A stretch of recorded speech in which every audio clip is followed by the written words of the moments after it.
What's up, everyone? Welcome back to another video. We are going to be back on track with a bookish related video today. So thank you so much for tuning in. For those of you that are new here, my name is Jaya. I put out videos every Wednesday and Sunday on typically bookish related context. I can't speak today, guys. And on occasion, I'll have some random things going on. With this month being my birthday month, there's going to be a lot of random content that is going through. So a lot of travel vlogs, packing vlogs, things like that. So if that definitely strikes your fancy, you can definitely check those videos out. But outside of that, typically we talk all things fiction here on this channel. For those of you that are returning, thank you so much for being here. It's such a pleasure to be able to build this community with you guys. And it just means the world to me that you guys are here making comments, watching the videos, enjoying the content, because I really need someone to talk to about all the books that I read, and it is a pleasure to have you here. And that being said, let's jump into today's content. We are going to be talking about one of my favorite authors, R.F. Kuang. I recently discovered this author with the book Babel, and I thought it was absolutely phenomenal.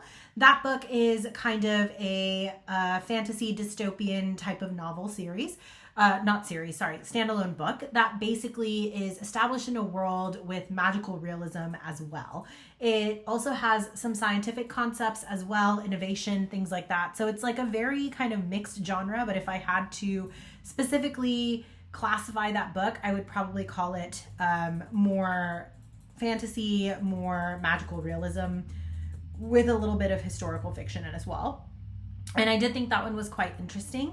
And then I came across her other book that she had written called Yellowface. And that book threw me off with how much I liked it. It was basically a book about a woman who is an white American author. She has a friend who is a celebrated Asian author. And her friend ends up writing a manuscript and then dies. And this manuscript is just sitting there. No publishing houses are aware of it. So this woman decides to take it upon herself to quote unquote complete the manuscript and then publish it as her own story. It's one of those main characters that is very easy to hate, very, very hard to like, but a very interesting ethical question that's brought into play and a very high speed reading experience altogether. The book went by very, very fast and it was very enjoyable. So then I found out that R.F. Kuang had actually written a series known as The Poppy Wars, and I thought it would be fun to read it. Now, on top of it being a series that's been on my bookshelf, my brother-in-law actually read the first book and said that it was a series he was really enjoying and getting into, and so he had recommended reading it. And then my sister-in-law was also like, okay, you know what, I think I kind of want to read it too. So we all kind of I think motivated each other into reading this book. But outside of that, it was also the book that was selected for my book club, the Overbooked Book Club, which was started by a wonderful woman named Shane. She unfortunately, or fortunately, I guess, life took her to some very cool places. And because of that, she was unable to run the book club the way that she wanted to. So she asked for a couple of volunteers, and I was one of the volunteers who had reached out. So Ashley and I have been doing our job of trying to keep the book club running. And so one of the things that we like to do is create polls where people can vote on the title they want to read for the month. And we usually try to pick a different genre for each month. So this month's theme was kind of sci-fi dystopian vibes. And so within that dystopian fantasy sci-fi realm, Poppy Wars was one of the books that was listed, and it did happen to win. So that then led me into the journey of reading this massive series where each book is about 500 to 700 pages, and it took me a while. So let's talk about it, shall we? Poppy Wars. This book, I think, was a solid 3-star read for me. It's one of those books where initially you are definitely rooting for the main character. She basically comes from the ruins. She's a small town character. She has nothing really going for her. She's about to be forced into marriage and she doesn't want to be. So she finds the best teacher within her area, which happens to be one of the poorest provinces within the kingdom. And this group of people, they're darker colored in skin, their dialect is a little bit harsher, so they're not necessarily respected across the kingdom, but she decides that she's going to do whatever she can to get out of the situation that she's in. So with the help of her teacher, she sits down and she studies like she's never studied before, and she ends up scoring top marks in the test that allows her to go to the capital of the kingdom, and there she gets to study within the highest level military ranking program. So when she gets there, she decides that she's going to learn everything there is to learn about military service, as well as excel in her classes. Now, the problem is, coming from a poorer province and not having the right kind of guidance and only having scored well on a written test, she quickly realizes that she's very far behind all of the other members in her program.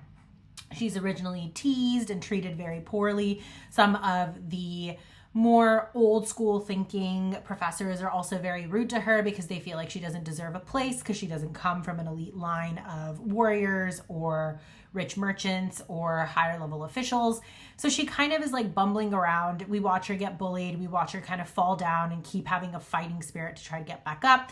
And then all of a sudden, she has one of the chief members of the Empress's army, who also happens to be a high-stationed person within this synagogue, school, military base camp area, take interest in her. And he decides that he will take her under his wing. And he's very unorthodox, thinks like Miyagi, if you will, from Karate Kid, and just makes her do these like very unique, interesting tasks in order to build up her muscle strength and all these other things. So then she's ready to actually be an apprentice. So she learns all of these martial skills from him because reading it from a book alone wasn't cutting it. So now come the trials. And in the trials, she is basically facing a lot of her classmates. And excuse me. They basically battle to see who deserves the highest level spot and who the ranking will go to in terms of first versus last in class, as well as being able to choose to dedicate into a specific specialty. So imagine if like you just went through a bunch of college courses and now you have to decide what your major is. So they're basically competing to see what majors they can qualify for. In the middle of this battle, she ends up finding out that she has some kind of magical power in her that basically gets triggered whenever she's angry. And that allows her to beat her classmate, but also leaves her in utter and complete shock as to how she ends up pulling this power out of her butt when she thought she was going to be the last one standing. Then she's taken on by that guy that I had mentioned before who took interest in her, and he says, hey, you're actually a shaman. And this is where the magical realism component of this book comes in, or the fantasy component of this book comes in. Within this story, it is believed that there are gods, 64 or 62 of them in total. I can't remember exactly, but 60 something gods that are basically controlling all the different elements within the world. And they all have different powers, different things that they do. The thing is, as a human, if you're a shaman, you can actually communicate with the gods and also have them give you special powers that allow you to function at a higher level capacity in a battle setting. The only thing is, the more you contact with the gods, the more you lose control of reality, the higher chance that the god can overtake our basic human minds, and a very, very, very high potential that you will end up losing your mind and just become a vessel for the god. So it's a very, very slippery slope. On top of that, the only way to really be in a position where you can immediately reach the palace of the gods is to be high.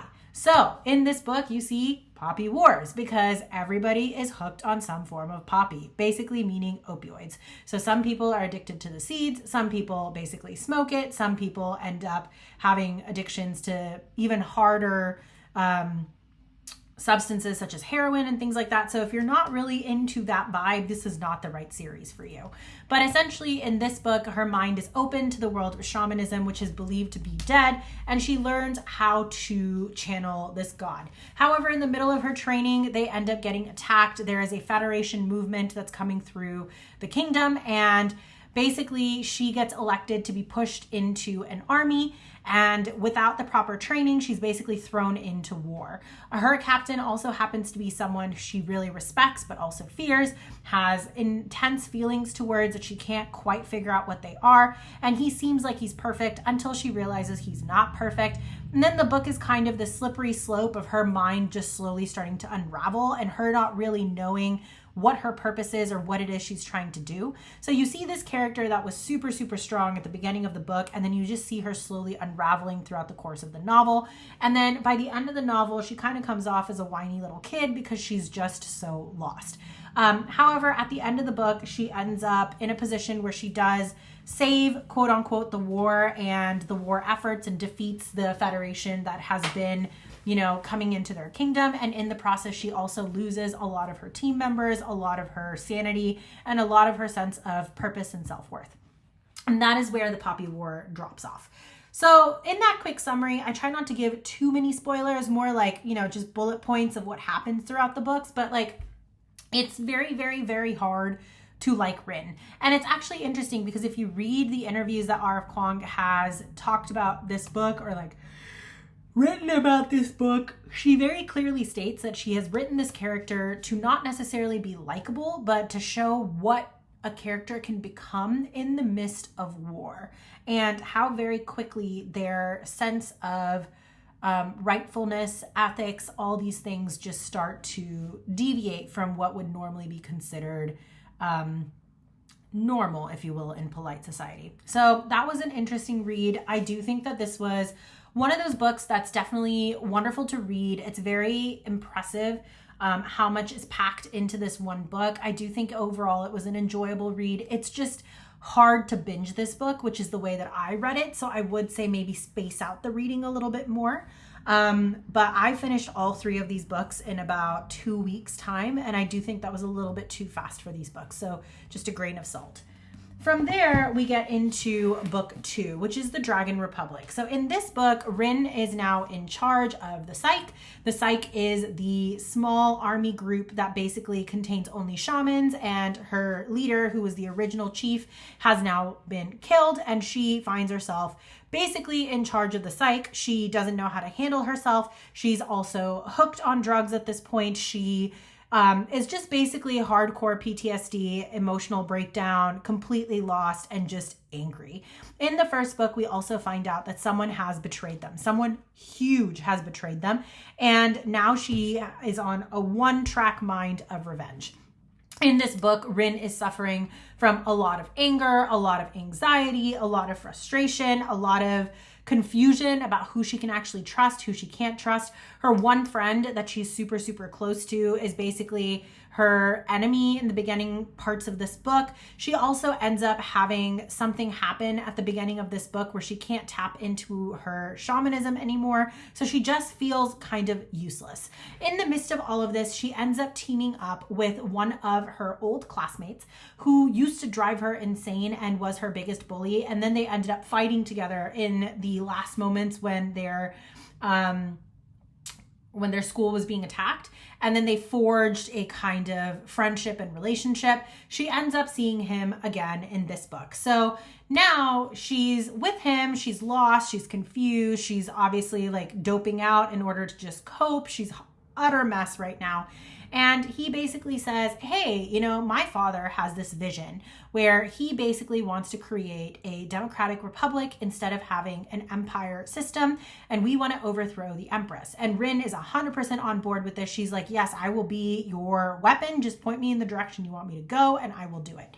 So in this book, her classmate Naja ends up becoming her friend. And now they're basically on their way to free Nakhon and allow for this province to live under a democratic republic.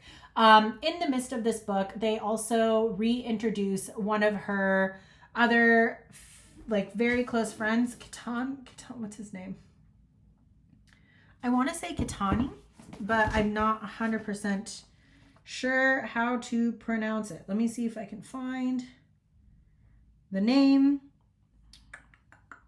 Kite. So she ends up befriending Kite, and Venka, another one of their classmates, also ends up stumbling across them. So now you have these 4 friends who were basically thrown into a war when they weren't ready for it, now moving together again under one flag, basically trying to free their empire. Visera, the father of her friend Najah, is basically the one calling the shots, and she's happily ready to follow him. Throughout the course of this book, though, when she does end up meeting the Empress at the beginning of the book, her powers are put on seal. So she does feel very, very useless throughout the course of this book. And a large portion of this book is dedicated to that. Eventually, they do find a way to overcome the seal, bringing her even closer with another one of her friends. And at this point in the novel, they are basically just trying to overthrow the kingdom. You also get introduced to a group of people known as the Hesperians. The Hesperians are basically very, very highly intellectual people who have science behind them that is way, way, way, way, way ahead of anything else that the Empire has seen. They also don't believe in shamans, though. They believe the old religion is completely and totally false, and they basically look at the Nakan civilization as being beneath them and almost animalistic. And their goal is to basically take over this region and also pull the population out of their quote-unquote false godhood into the new religion. So they're zealots, if you will. Obviously, like, no one wants to work with the Hesperians, but they decide they have to because they need their ships. So in the midst of all of this, you know, they're going to war, they're doing their thing. Rin is going through it with a lot of other problems. She eventually gets to a point where she does get a little less addicted to the drugs. It's not so much that she stops using them, but she doesn't run after the high anymore. She has a little bit more control. She does find a way, like I said, to tap into her fire. So like things happen in this book. You also figure out more of the history of shamanism and how the original trilogy came to be. And within the Mighty Trilogy, you also understand a little bit of the background of the various clans that are associated in this book, as well as some of the tension that is there between Rin and some of her comrades within her own psych group that she is still commanding. Obviously, throughout the course of this book, she once again gets betrayed. So at the end of the book, she is completely at a loss again, and she realizes that this freedom and republic was never actually going to be created. So now she has been betrayed by a close friend. She's on the brink of death. She is just losing her mind. And then we move from there. Rin is extremely whiny, extremely annoying, extremely irritating, extremely screwed up in this book. So for that reason, I struggled very much with this book. This book was a 2.5 for me, but it's not because the storyline wasn't good. It was specifically because I had a very hard time connecting with the main character. But I do think this book was very, very important for the series because it does truly take you through the different elements of how fragile the mind can be, especially in settings of wars and things like that, and how quickly you can forget what it's like to be a commoner once you're in an elite position. And so you see Rin kind of treating a lot of the native like civilians as kind of worthless in a sense, or like forgetting about basic human needs because she's being fed, she's being taken care of, she has a higher goal and a purpose and a war that she's waging, but you just see her slowly unraveling and you see her sense of humanity kind of dissipating as the book continues. You can also see that delicate balance between her sanity and that being overtaken by the god that possesses her, which happens to be one of the strongest gods, but also one of the ones that has the highest level of rage. So it can very easily take over a mind. So this book, I think, was a very interesting read. It took me a while to get through it, but I don't think it was bad in any sense. I just don't think it was the right character for me, and the fact that she was that way throughout the book and worsening made it very difficult for me to like this book. Rin also has a high victim mentality in this book. She just wants someone to tell her what to do. She wants to be the weapon that she was trained to be. She doesn't want to have to think. She doesn't want to have to take any responsibility. And that was hard for me to stomach as well. I don't like characters like that. So I think that's also why I struggled with this book. Moving on to book 3, The Burning God. This book I thought was absolutely excellent. This is a 4-star read for me. This is kind of the culmination of everything that's happened. So at this point, Rin is kind of dealing with her PTSD. She knows who she can trust, who she can't trust. She knows another war is being waged, and she is basically on her way to ensure that the Hesperians do not take over the South, and she wants to ensure the freedom of her people. She is a goddess, a incarnation of Wrath itself with her connection to the Phoenix. She's also very much bound to to one of her classmates at this point and needs him in order to succeed. It also so happens that he is the best strategist when it comes to military strategy in their generation. And so he's basically helping plan the next assaults that they're going to take as they're trying to gain their freedom. Throughout the course of this book, you do see that Rin wins the war essentially, but ends up in a position where her people are so starved. There's no food. There has been absolute neglect of the people. There's rot everywhere. People are suffering from like gout. They've literally been having to eat human flesh just to survive. Like, I mean, these people are falling apart and they're obviously at a brink of starvation, and Rin has to make a choice. And in the process of making this choice, she does end up doing something insane that shows her maturity and her growth, and also her understanding of her abilities and her limitations. And it's also beautiful to see how everything culminates to those 3 or 4 friends that we've seen since the beginning of the book, and just the growth arc is very fascinating. I think the war is also really interesting in this one because we finally see Rin in more of a leadership position and her kind of accepting that she's meant to be in this role. So you can see her showcasing that false sense of confidence and this idea of like empowering people with a subjective idea of what it is that she's trying to do, while being completely and totally lost at the same time, and how much it matters to have at least those 1 or 2 close advisors that you can lean upon in order to keep you grounded and keep you sane. I do think overall this book was very, very fun to read. I think it was the best of the 3 books, and I did thoroughly enjoy it. And I do think Rin's character as a whole, where she was from the beginning of the series to where she is now, is very understandable, and her decisions at the end of the book also made complete sense to me. I think it was also beautiful that there was underlying romance kind of built in throughout the entire series, but romance is not the main plot point of this series at all. No major romantic entanglements actually happen throughout the course of this book, but I will say that it was really beautiful to see the resolution of that little triangle that was happening in there as well, and conclusion on where that romance ended up laying. And I think it was also nice to see Rin go through a process of self-purging, forgiving, self-growth. She's not 100% there by the end of the book, but you do see her growing, and you do see when she decides that it's okay for her to put her ego aside. So I do think this book was absolutely excellent as well. I think in general, this entire series was probably about a 3.75-ish stars rating for me. It didn't quite hit the 4 or the 5 mark just because of how much I did not care for the second book, and the fact that I really struggled with Rin's character in both the first and second book. But I do think the third book in this book series is the redeeming book of the entire series. I decided to dedicate the month of May to primarily dystopian sci-fi style novels. So I don't typically read too many of these, so it was nice to be able to branch out into a different genre. I do think that I will still buy any R.F. Kuang books that comes out, because her way of writing fiction and her way of talking about the human mind and just the difficulties of being human and the intricacies of our surroundings and, you know, nurture versus nature really affecting how we behave in a society is definitely showcased in all of her writing styles. And I just think in general, she does a great job of exploring these different gray areas in ethics and, you know, what the situation calls for. So I do see myself reading more R.F. Kuang books. I would still definitely recommend her writing style. I don't think this is a series that you should miss out on, but I just want to warn you, it is trigger heavy. It is very intense.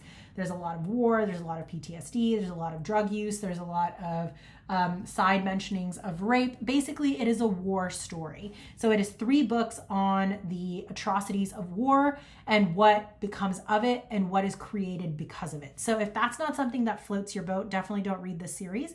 But if you just want to see the transition of Rin's character throughout the series, I do think it's written very well, and I do think it can be enjoyed. And that brings me to the conclusion of this series review. Thank you so much, guys, if you made it this far. I really appreciate every single one of you. And I thoroughly hope that you guys enjoy the series if you do read it. If you've read other books that are similar to this vibe, dystopian, sci-fi, anything like that, that maybe is not quite so entrenched in war, definitely leave me a comment below because I would love to check it out eventually. Otherwise, stay tuned for the upcoming video on the series review for the Monsters of Verity series written by V.E. Schwab, because that will be coming up in the next video. And I will catch you guys on the flip side. For those of you that are new here, please do consider hitting that subscribe button and that notification bell if this is up your alley. I put out videos every Wednesday and Sunday, as mentioned before. And for those of you that are returning, thank you again. It has been an absolute pleasure growing this community with you, and I can't wait for exploring all the other books that we still have yet to read together. Wherever you are, have a blessed day, whether it's morning, evening, or night, and I'll catch you in the next video. Bye, guys.